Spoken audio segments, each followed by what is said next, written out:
Es el día de hoy que vamos a retomar el estudio de Hechos y el último tema que vimos fue, comenzando el capítulo 13, la predicación fiel del Evangelio. Y en esa oportunidad vimos desde el verso 1 hasta el 29. El día de hoy vamos a retomar el estudio del libro de Hechos. Y en ese retomar del libro vamos a ver algo maravilloso y es cómo concluye el sermón el apóstol Pablo a estas personas que en particular les está predicando y luego los resultados que hay de esa predicación. Es decir, que hoy vamos a ver predicación fiel del Evangelio en la segunda parte y vamos a ver el capítulo 13 de Hechos, desde el verso 30, quedamos en el 29, desde el verso 30 hasta el 52. Y sin más preámbulos, mis hermanos, entremos en materia. Ahora, una forma incorrecta de entrar en materia es recordar de dónde venimos. Se puede conocer esto como el sermón en Antioquía de Pisidia. La invitación que le hacen a Pablo y a Bernabé en esta sinagoga para que predique acerca de Jesús. Y el texto comenzaba, bueno, lo estudiábamos semanas atrás de la siguiente manera. Ellos pasando de Perge llegaron a Antioquía de Pisidia y entraron en la sinagoga un día de reposo y se sentaron. Y después de la lectura de la ley y de los profetas, los principales de la sinagoga mandaron a decirles: varones hermanos, si tenéis alguna palabra de exhortación para el pueblo, hablad. Eso fue un papayazo maravilloso, mis hermanos. Ahora, lo tremendo del asunto, mis hermanos, es que estas personas, como pasaba en muchas sinagogas, se reunían, se reunían cada sábado a leer, como dice el texto, la ley y los profetas. Y lo tremendo del asunto es que semana tras semana leían, estudiaban el texto, pero hasta ese momento no se había levantado alguien, y esto no sucedía solo en las sinagogas de los gentiles, que estamos hablando de Antioquía de Pisidia, sino que esto sucedía aún en las sinagogas que habían en Jerusalén y que habían en todo el territorio judío, que cada 8 días se estudiaba la ley y los profetas y por ningún lado veían a Cristo. Eso es lo tremendo del asunto y lo reflexionábamos cuando hablamos la última predicación que hicimos de Hechos capítulo 13 y cuando empieza Pablo a predicar el Evangelio, él le recuerda eso. Ustedes conocen las profecías, ustedes conocen la ley, ustedes conocen la escritura. Ella les señala al Mesías y el Mesías vino y ustedes lo ignoraron. Lo tremendo del asunto es que me encanta cómo dice el texto. Y después de la lectura de la ley y los profetas, a mí me gustaría que ustedes observaran las imágenes que puse allí. Obviamente, la imagen a su izquierda representa a esas personas que estudian la ley y que en ella no ven a Cristo. La ley y los profetas y no ven a Cristo. Pero mis hermanos, esto de hablar de la ley y de los profetas es algo que se vuelve repetitivo en el Nuevo Testamento.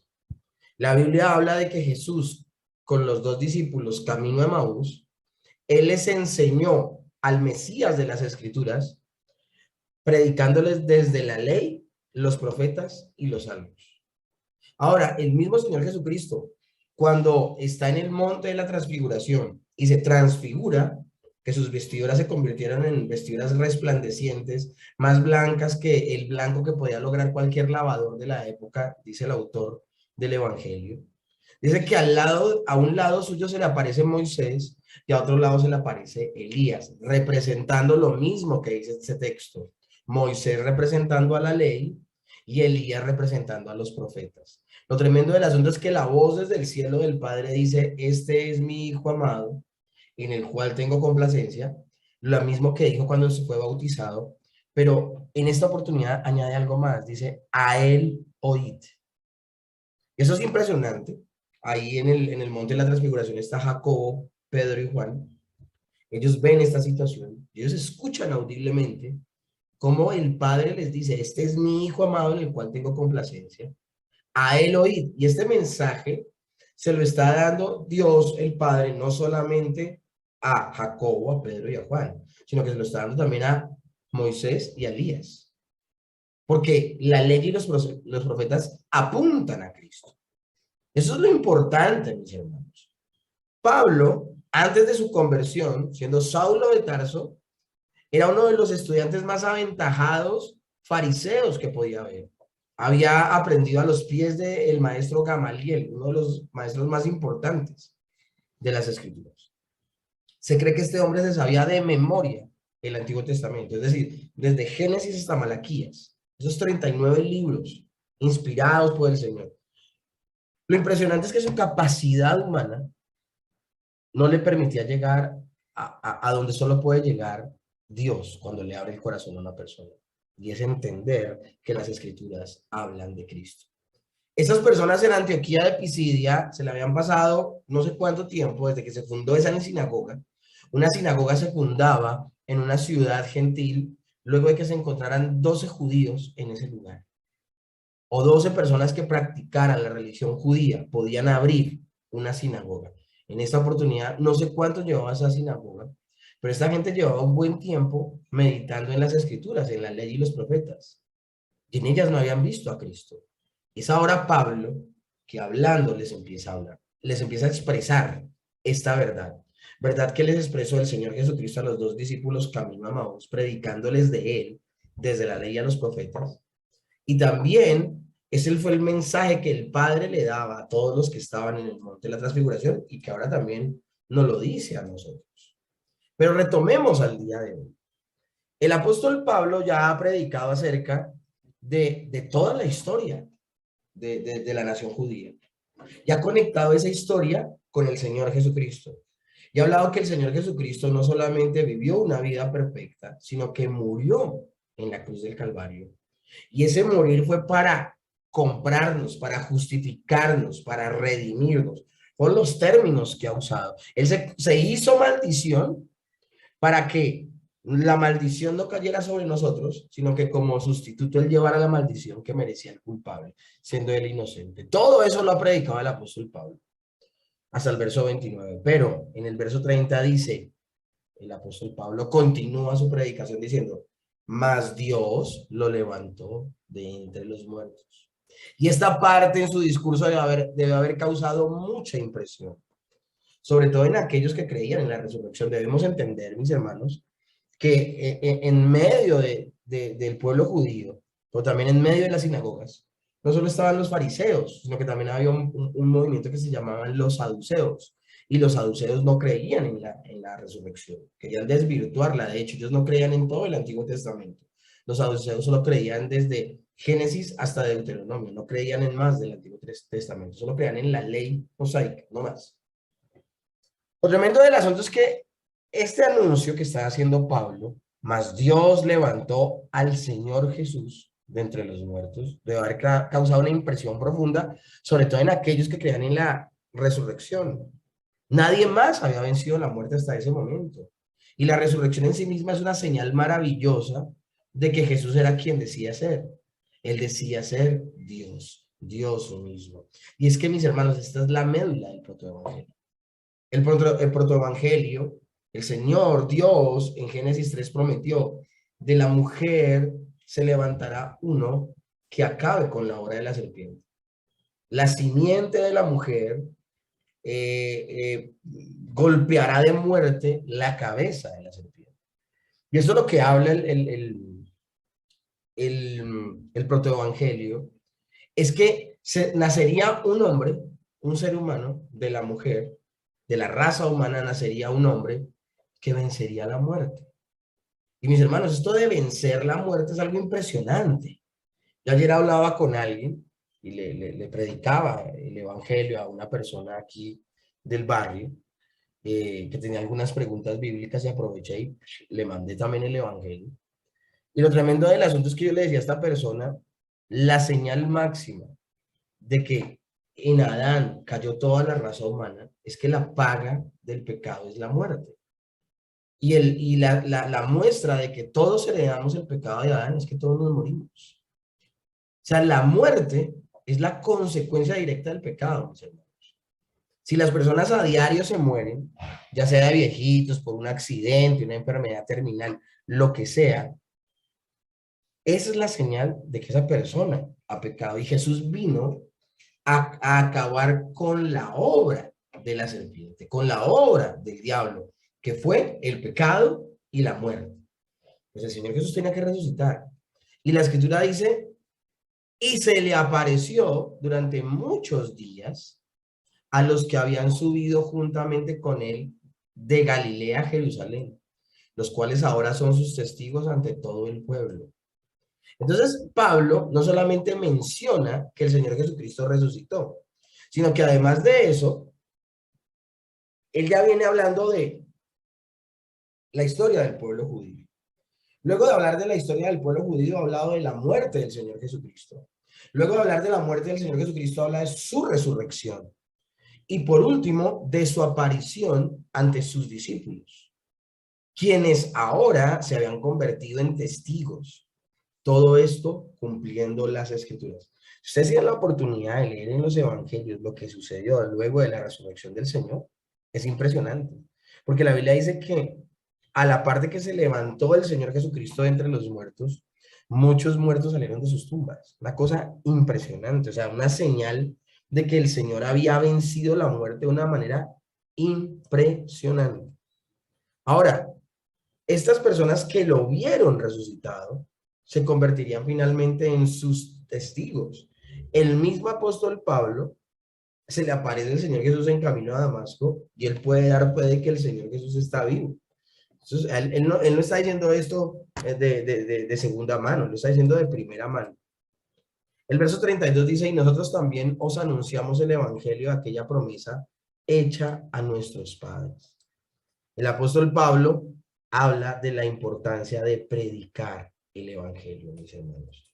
Ahora, ellos, aunque no fueron parte de los 12, ni anduvieron con Jesús, se encuentran anunciando este mensaje de salvación en cumplimiento a la promesa de salvación. Y mis hermanos, yo quiero hacer aquí una reflexión. Yo solo lo tenía planeado. Yo no tenía planeado predicar Romanos y Hechos al mismo tiempo. En un momento dado comenzamos predicando Romanos los miércoles y Hechos los domingos. Luego hicimos el cambio y Hechos finalmente quedó los miércoles y Romanos quedó el domingo. Pero ustedes se están dando cuenta, hemos hablado todo el tiempo de Jesús y el Evangelio, Jesús y el Evangelio, Jesús y el Evangelio. Y aquí en Hechos ya en el capítulo 13, ya cuántos discursos hemos visto. Hemos visto como 3 discursos de Pedro, hemos visto este de Pablo, hemos visto el de Esteban, hemos visto lo que el Señor le habló al eunuco a través de Felipe, y hemos visto gente predicando y gente salvándose. Y yo quiero hacerle una reflexión, una invitación a la iglesia, mis hermanos. Nosotros no podemos ser tan caraduras de que esto es lo que estamos recibiendo nosotros cada domingo y que nosotros no le estemos predicando a las personas el evangelio. Esa semana se murió una tía y todo el mundo andaba terriblemente triste en mi casa porque se murió la tía. Ahora la tía tenía 89 años, o sea, era normal que se muriera la tía, ahora fue un dolor ni el berraco. A la tía yo le prediqué cada vez que pude el evangelio, pero yo no puedo dejar de pensar cada vez que se muere un familiar, mis hermanos, ¿qué será de su vida? Yo le decía eso a Adriana ayer en la cena, yo le decía, a mí no me preocupa tanto que se haya muerto mi tía porque ya estaba viejita, a mí me preocupa para dónde se fue. O sea, la predicación del evangelio es una cuestión de vida o de muerte. Pablo lo sabía. Y tan pronto le dan el patazo de predicar el evangelio, él lo acepta, mis hermanos. Nosotros tenemos que predicar a tiempo y fuera de tiempo. Te aseguro que tú conoces a alguien que no conoce el evangelio y es necesario predicárselo, mis hermanos. Bernabé y Pablo no eran parte de los 12, pero se tomaron la tarea de primera mano, mis hermanos. Ahora, la explicación que va a dar el apóstol Pablo acerca de la resurrección del Señor Jesús y cómo va a señalar él que el Señor Jesús era ese que había de venir, va a ser impresionante. Porque lo que va a señalar es que ni David cumplió con los requisitos para cumplir las promesas de los profetas acerca del Mesías. Miren, Hechos 13:33, la cual Dios ha cumplido a los hijos de ellos, a nosotros, resucitando a Jesús, como está escrito también en el Salmo 2, mi hijo eres tú, yo te he engendrado hoy. Y mis hermanos, esta promesa claramente encontraba su cumplimiento en el Señor Jesucristo. Y para certificar Pablo, les presenta el Salmo 2, el verso 7, como una evidencia contundente de su testimonio ante ellos. Y continúa diciendo en el verso 34 de Hechos 13. Y en cuanto a que le levantó de los muertos, Pablo hablando de Jesús, para nunca más volver a corrupción, lo dijo así: os daré las misericordias fieles de David. Continúa el apóstol Pablo mostrando una evidencia escritural para señalar que Jesús era el que había de venir. Y esa evidencia demuestra la fidelidad de Dios para con el Señor Jesucristo, quien pertenecía a la descendencia de David, era el descendiente, hijo de David. Por lo cual también incluye Isaías 55:3, donde habla de que precisamente él sería levantado de entre los muertos. Ahora, esto es tremendo, mis hermanos. Yo quiero que volver un poquito en la diapositiva. Esto es tremendo, mis hermanos, porque es un hecho de que la tumba quedó vacía.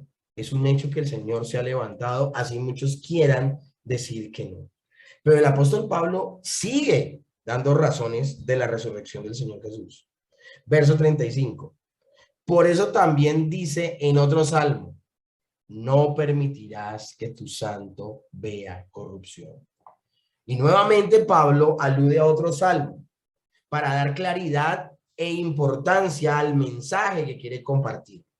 Y ahora es el Salmo 2, el verso 27. Lo tremendo del asunto, mis hermanos, eso de no permitirás que tu santo vea corrupción, no se está refiriendo a que Jesús no haya pecado. Eso se llama la impecabilidad de Cristo. Cuando dice no permitirás que tu santo vea corrupción, se está refiriendo a que el cuerpo del Señor Jesús no se iba a corromper, es decir, no se iba a podrir, no se iba a descomponer, no se iba a convertir en mortecino.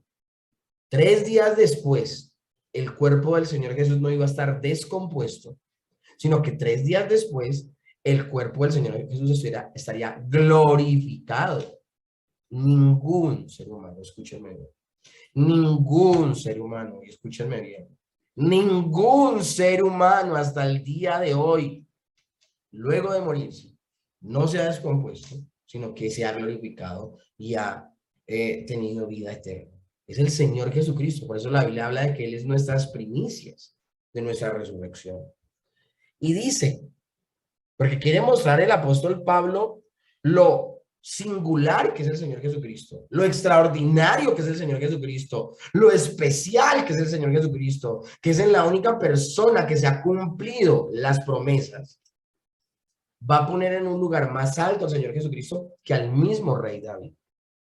Verso 36. Porque a la verdad David, habiendo servido a su propia generación, según la voluntad de Dios, es decir, vivió 80 y algo de años, durmió y fue reunido con sus padres y vio corrupción. ¿Eso qué significa? Que David fue enterrado, fue sepultado luego de muerto, se descompuso su cuerpo al punto de que los gusanos se lo comieron, quedó en huesos y al día de hoy ni el polvo de esos huesos de David. Eso es que haya visto corrupción.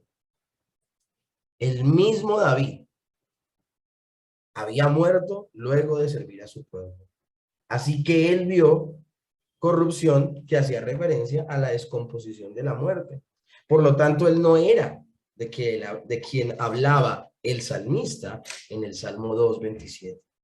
Tenía que ser alguien más, mis hermanos. Y continúa diciendo, más aquel, eso lo continúa diciendo el apóstol Pablo en su predicación, más aquel a quien Dios levantó no vio corrupción. De este ser es de quien Pablo está hablando, pues Jesús, aunque murió físicamente, también resucitó al tercer día. Mis hermanos, cada vez que tú y yo predicamos, tienen que haber estos elementos. El apóstol Pablo les predicó de toda la historia judía a estas personas de Antioquía de Pisidia. ¿Saben por qué? Porque les estaba mostrando cómo durante todas las épocas habían ¿qué? Pecado. Y estaban esperando al Mesías. Luego les habla del Mesías. Les habla de su vida, de su obra, de su muerte. Pero ahora les está hablando de su resurrección. Todos esos elementos los tienen que tener nuestra predicación, mis hermanos. Cada vez que le predicamos a una persona tenemos que hablarle de la situación pecaminosa y de condenación en la que se encuentra, de que necesitan a gritos de un Salvador y de que ese Salvador es Jesús. Pero tenemos que mostrarles por qué Jesús es ese Salvador por excelencia. Su vida, su obra, su muerte, su resurrección. Mostrar que como Él no hay nadie más. Mis hermanos, nuestro Señor Jesucristo resucitó. No tengan miedo. Yo sé que están buscando a Jesús, el que fue crucificado. No está aquí, sino que ha resucitado. Mateo 28, 5 al 6, el mensaje de los ángeles a los que lo buscaban en la tumba. Verso 38, sabed pues esto, varones hermanos, que por medio de él se os anuncia perdón de pecado.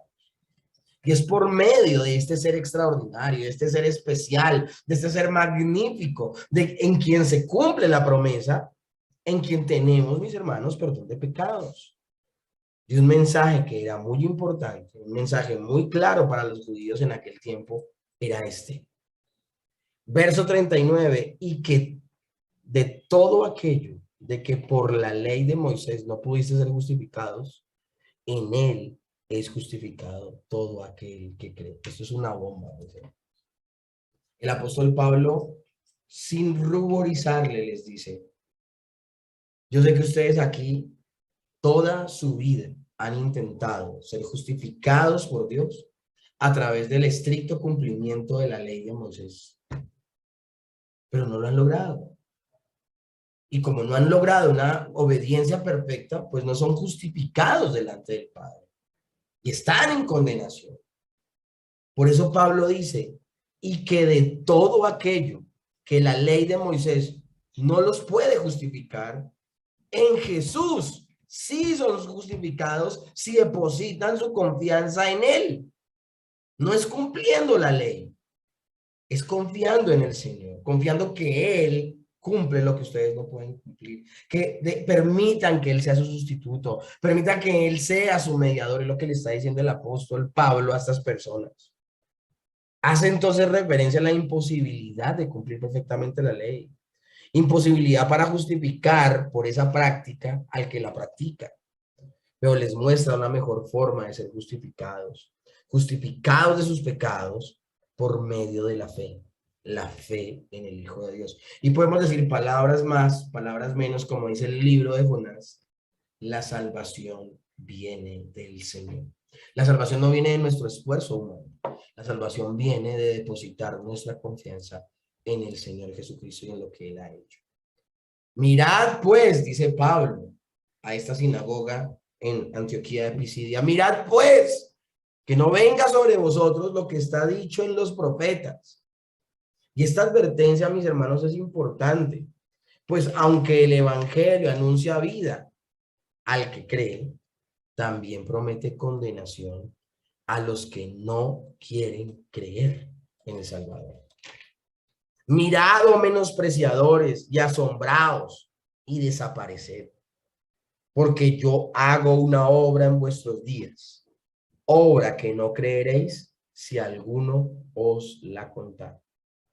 Nuevamente el apóstol Pablo hace alusión a otro texto profético y anuncia el mensaje de que ya en el Antiguo Testamento se han levantado profetas que habían vaticinado, augurado, profetizado de parte del Señor, que habrían personas que escucharían el evangelio y no lo creerían, que escucharían las buenas nuevas de salvación y no creerían.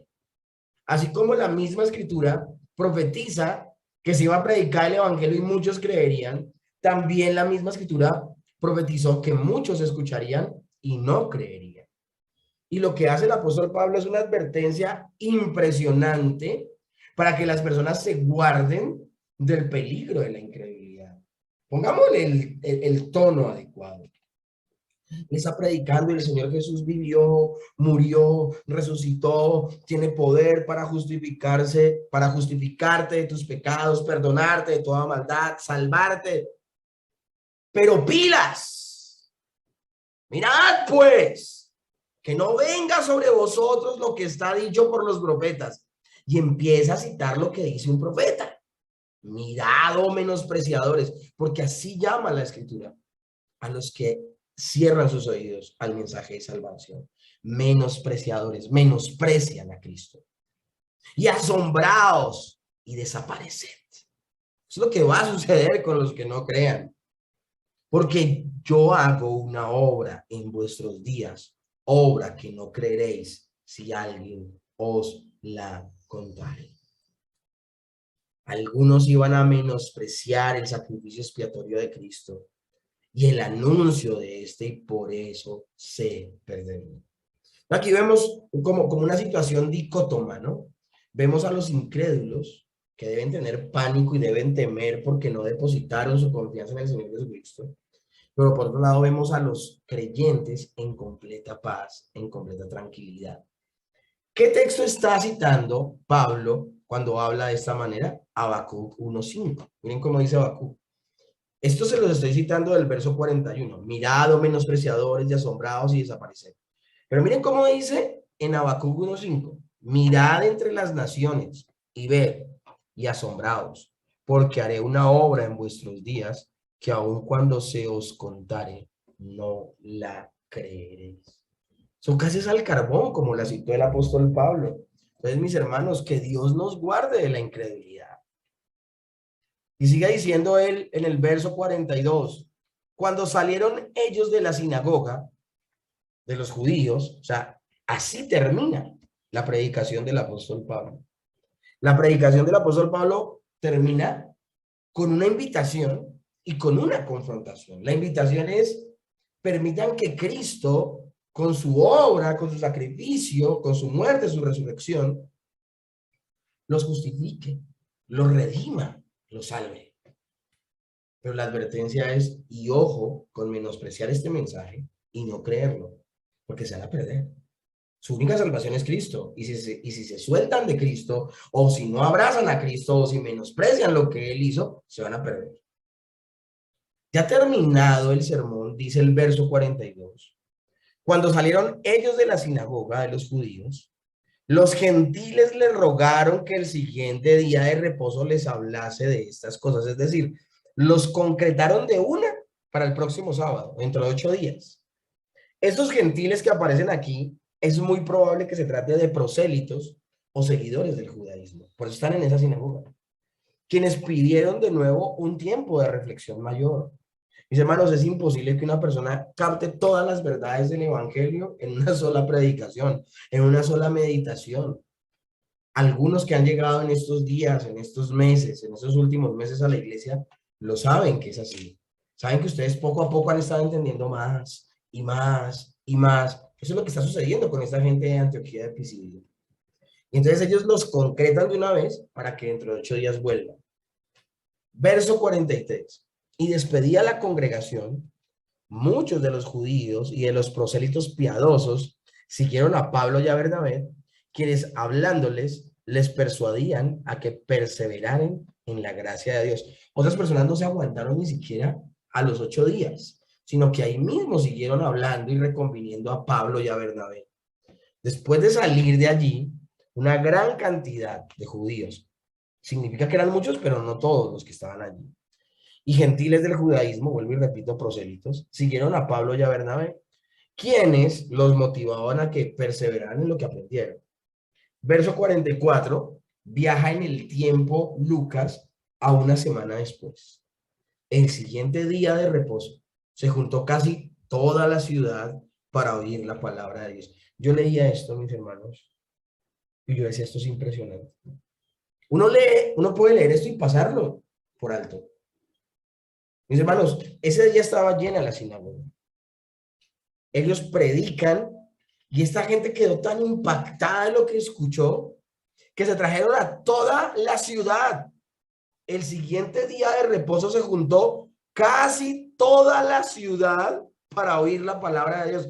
Esto no es una hipérbole.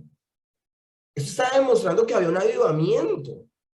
La convicción surgió en aquella ciudad luego de la predicación del evangelio, donde muchos se acercaron para oír la palabra. Por eso, mis hermanos, yo los invito a ustedes a que abran la boca y prediquen el evangelio. Hay muchas personas allá afuera que andan necesitando escuchar el mensaje de salvación. Miren, mis hermanos, se los voy a decir sin rodeos. Hay gente que está harta y cansada de que les prediquen todos los días mentiras. Pero como nosotros seguimos siendo la minoría, una iglesia bíblica no es lo popular al día de hoy. Lo popular es que haya muchas iglesias que se ya autodenominan cristianas y hablan solo mentiras. Y mantienen a las personas diciéndoles que van a ser ricos, millonarios y van a tener éxito. Más que iglesias parecen centros de autoayuda. Y la gente está cansada, porque hay gente, no digo todo el mundo, pero hay gente que sí está interesada en el mensaje del evangelio. Hay gente que sí está interesada en lo que dice la Biblia. Yo hace unos meses atrás hablaba con alguien que me decía, la última vez que fue a misa quedé frustrado por lo que escuchaba. Cuando yo escucho eso de él, le prediqué el evangelio. O sea, es que uno no tiene que aparecérsele un ángel para que uno le hable la palabra de Dios a otra persona. Y ellos, gracias a Dios, esta familia ya estaba viniendo a la iglesia, mis hermanos, porque hay un hambre allá afuera, mis hermanos. Esas personas, Bernabé y Pablo le predican a una sinagoga y a los 8 días casi toda la ciudad va a escuchar el mensaje, mis hermanos. Ahora, esta historia no es solo color de rosa, mis hermanos. Miren lo que sucede. Pero viendo los judíos, la muchedumbre, se llenaron de celos y rebatían lo que Pablo decía, contradiciendo y blasfemando. El mensaje predicado por Pablo no iba a ser bien recibido por los judíos, quienes llenos de celo, malintencionados, trataron de rebatirlo y blasfemarlo. Ahora, Lucas no nos da claridad al respecto, si solo blasfemaban contra Bernabé y Pablo o si blasfemaban contra Dios. Pero se cree que solo blasfemaban contra los que estaban predicando el mensaje y contradecían todo lo que ellos enseñaban.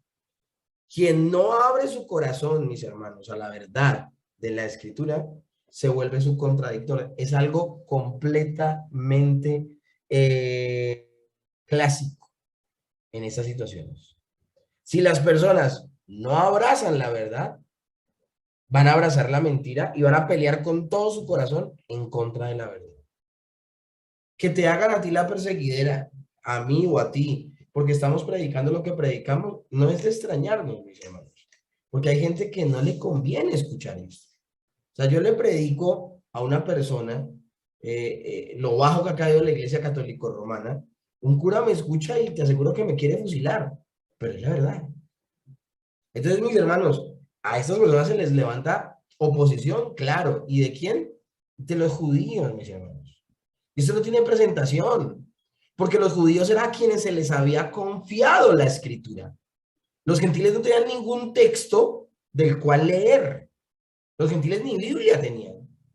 A los judíos se les confió la Biblia, se les confió las promesas para que se las enseñaran a todas las naciones. Y estos vergajos ni la enseñaron a todas las naciones y se sintieron mejores que el resto de las naciones. Por eso se levantan y empiezan a contradecir a Pablo, a Bernabé, a aquellos a los que se les había confiado la palabra. Por eso a mí no me parece raro que a mí me pasó en el colegio, en el último colegio donde enseñaba, la gente escuchaba mi cátedra y los papás, que eran personas que ni iban a la iglesia, los papás eran felices escuchando lo que les enseñaba a sus hijos, leyendo sus cuadernos, sus notas, eran felices. ¿Saben quiénes eran los que daban quejas y me reclamaban cosas de los contenidos que le enseñaba a los hijos? Los que eran padres pastores. ¿Y usted por qué le enseña esto a mi hijo de la predestinación?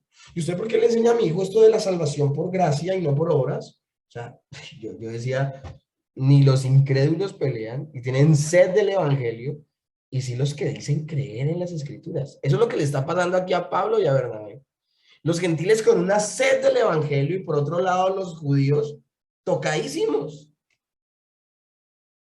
Entonces Pablo y Bernabé, hablando con denuedo, dijeron: a vosotros a la verdad era necesario que se os hablase primero la palabra de Dios. Eso es lo que le está respondiendo Pablo y Bernabé a los judíos.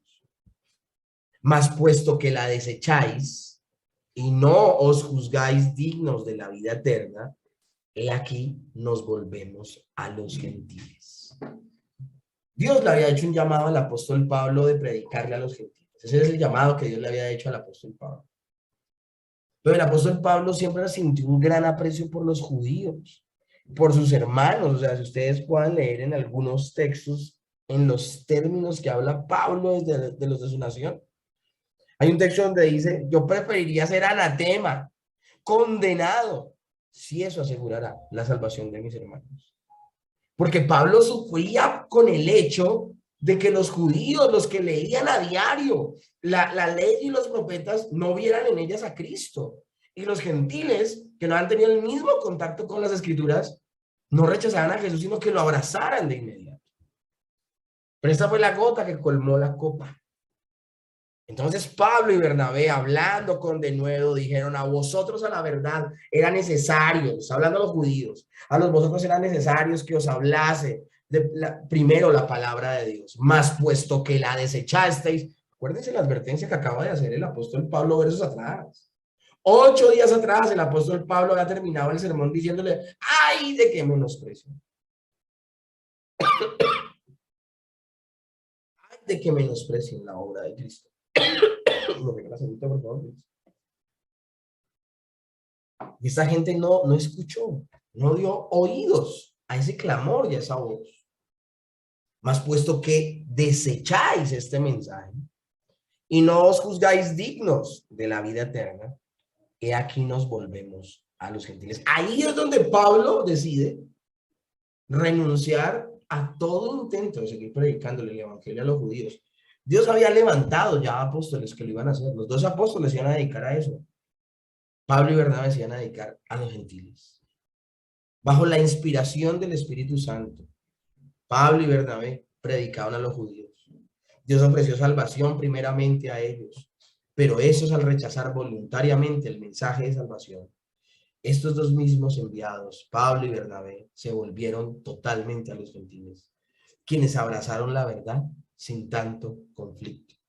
Pero sigue diciendo el apóstol Pablo: porque así nos ha mandado el Señor diciendo, te he puesto para luz de los gentiles, a fin de que seas para salvación hasta lo último de la tierra. Pablo tenía grabado lo que el Señor le había dicho en el camino a Damasco, que Dios iba a levantarlo y lo iba a usar. Y mis hermanos, Isaías 49 es lo que está, Pablo sigue citando el Antiguo Testamento, por eso les digo, él se sabía de memoria el Antiguo Testamento. Ha citado Salmos, ha citado a Isaías, ahora nuevamente cita a Isaías, el capítulo 49, verso 9. Dice así: te he puesto para luz de los gentiles, a fin de que seas para salvación hasta lo último de la tierra. Allí Dios claramente llamaba al apóstol Pablo a predicarle precisamente a las personas en las naciones hasta lo último de la tierra. De modo que la salvación de Dios no estaba reservada solo a los judíos, sino que Dios quería salvar gente de toda lengua, de toda raza y de toda nación. Verso 48. Los gentiles, oyendo esto, se regocijaron y glorificaron la palabra del Señor y creyeron todos los que estaban ordenados para vida eterna. Y este texto me encanta, mis hermanos, porque ese texto te ubica. Y ese texto lo que te está diciendo: ¿quiénes creyeron? Los que por predestinación, por decreto divino, por soberanía divina, Dios había elegido antes de la fundación del mundo. Ahora, estas personas no habrían podido abrazar el evangelio si no escuchan el evangelio, si no se les predica el evangelio. ¿Cómo creerán de aquel de quien no han oído? ¿Y cómo oirán si no hay quien les predique? ¿Y cómo les predicarán si no son enviados? Y creyeron todos los que estaban ordenados para vida eterna. ¿Ordenados desde cuándo? Desde antes de la fundación del mundo. Quienes escucharon lo que Dios había planeado de antemano y ante el rechazo del evangelio por parte de los judíos, se alegraban y daban gloria a Dios. Y creyeron todos los que de antemano Dios sabía que reconocerían a Cristo. El escritor Lucas nos hace una claridad en cuanto a un hecho importantísimo: que creyeron todos los que habían sido elegidos para vida eterna. Es decir, que la salvación no es producto de la elección humana, sino que la salvación solo es un acto de la soberanía de Dios. Y dice el verso 49, y la palabra del Señor se difundía por toda aquella provincia. O sea que el impacto no solamente fue a la ciudad, sino fue más amplio, a toda la provincia. Y fue así como la palabra se difundió por todo lugar, a través de aquellos que creyeron, que empezaron a replicar el mensaje de salvación. Y así se convirtieron en propagadores de la palabra que escucharon. Eso es lo que se refiere la Biblia en Marcos 16, cuando dice, id por todo el mundo y predicar el evangelio a toda criatura. Mis hermanos, como iglesia, nosotros no podemos quedarnos callados. No podemos guardarnos esta salvación tan grande. Ahora el texto, miren cómo termina. Pero los judíos instigaron a mujeres piadosas y distinguidas y a los principales de la ciudad y levantaron persecución contra Pablo y Bernabé y los expulsaron de sus límites. Me dice, ¿cómo es posible que toda la ciudad crea? Ya estos los terminen echando. Bueno, los judíos tenían palancas a los principales de la ciudad, a las mujeres piadosas y distinguidas. Estas personas eran poderosas y con gran influencia, y no tardaron en mover esas influencias para terminar echando a estas personas, quienes procuraron perseguir a Pablo y a Bernabé, y finalmente terminaron saliendo corriendo de allá. Ahora, si la gente judía tenía que... bueno, eso que les voy a explicar, se los voy a explicar por un texto en particular. Hechos 13:51 dice lo siguiente. Cuando Pablo y Bernabé ven lo que está sucediendo y que los principales de la ciudad y las mujeres más importantes y pudientes están moviendo sus influencias para echarlos de la ciudad, miren cómo actúan Pablo y Bernabé. Ellos entonces, sacudiendo contra ellos el polvo de sus pies, llegaron a Iconio. Y en Iconio van a seguir predicando. Pero aquí habla algo importante, esto de sacudir contra ellos el polvo de sus pies. Esto se los había enseñado el Señor Jesús a sus discípulos. Si alguien no los recibiera en la ciudad, aún sacudan el polvo de sus zapatos de esa ciudad. O sea, que nada se les quede pegado. Pero ¿de dónde viene esa costumbre? Si la gente judía tenía que entrar o pasar por una ciudad gentil, al salir de la ciudad se sacudían el polvo de los pies como un gesto que significaba no queremos llegar con nosotros, no queremos llevar con nosotros nada de esta ciudad gentil. No nos queremos ensuciar con nada de esta ciudad gentil.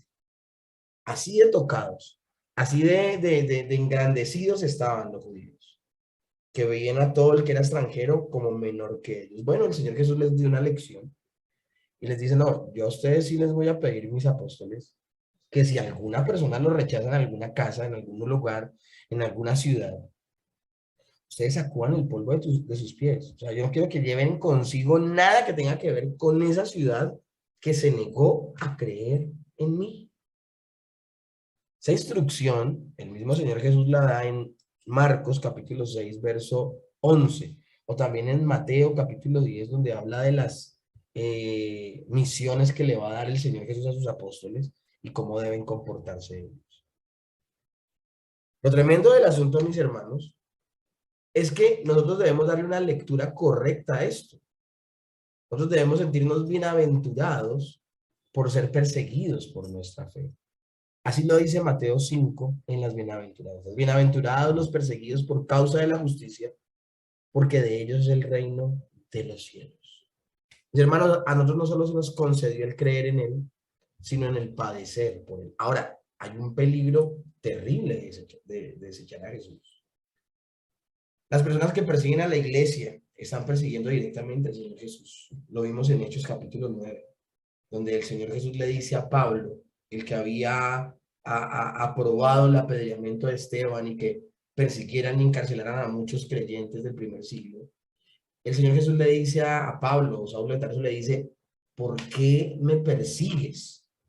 Es que, mis hermanos, el que persigue o el que rechaza al Señor Jesús, a los discípulos del Señor Jesucristo, está persiguiendo o está rechazando al mismo Señor Jesucristo.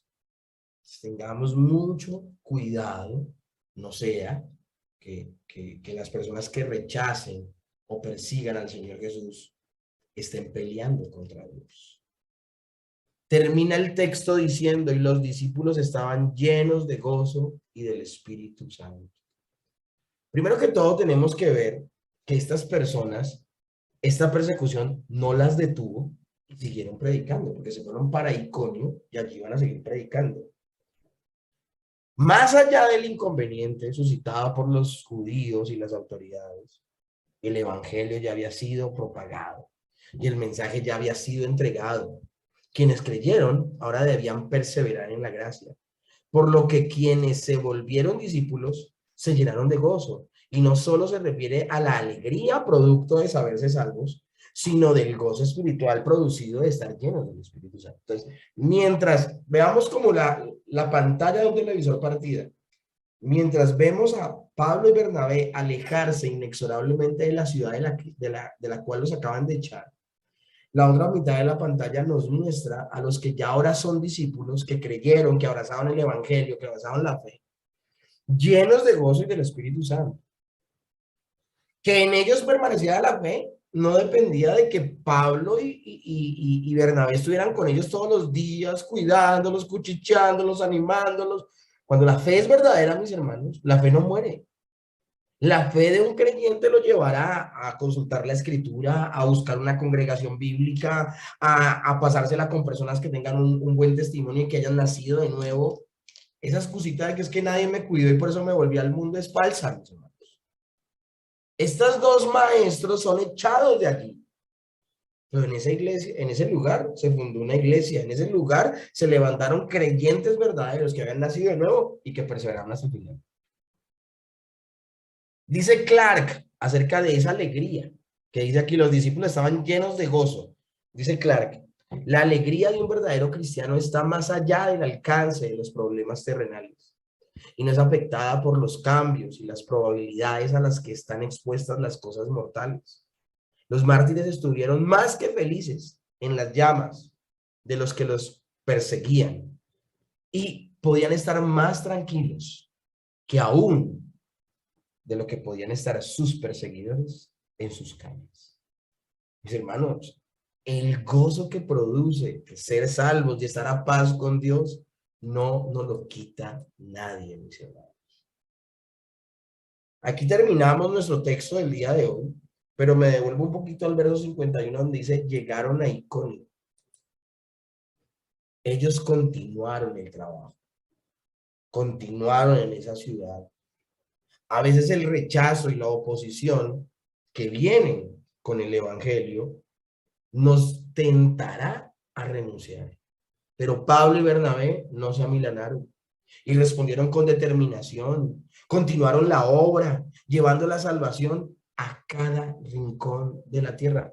Mi hermano, mi hermana, que a ti no te desmotive que alguien te diga que no, o que te maltrate, o que menosprecie lo que tú haces. Yo te aseguro que van a haber personas que van a abrazar el evangelio, van a abrazar al Señor Jesucristo y van a creer. Miren, mis hermanos, todo lo que produce la predicación fiel del evangelio. Ese estudio del libro de Hechos está maravilloso. Mis hermanos, continuaremos Dios mediante la próxima semana.